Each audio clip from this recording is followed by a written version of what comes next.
xì đâu mơ xì đâu đùa ô máy thon đó nè cả còn bị ô máy cả thon đấy nha nè ngõ ba nó đi như bay ha thả đây ngõ vậy chỉ cho tập quăng phải đi vậy không không ngõ vậy anh cho nó cả ngon man hãy cùng từ thế hãy quay nhất thế hãy cùng lấy tóc rồi tiếp cả đang quay nhá anh ơi anh cắt luôn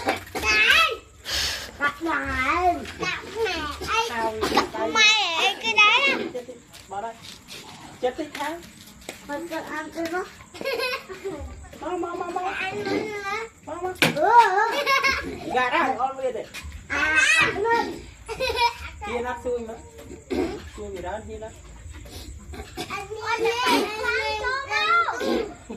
gà đang liệt đùa mà ô máy thon lên cho ai ấy mới rồi này thì mới thon lên cho ai ô máy ơi ăn xong rồi ăn lên trong cái chết thế từ từ ăn ra với không ra quá mau đi đại con chết mất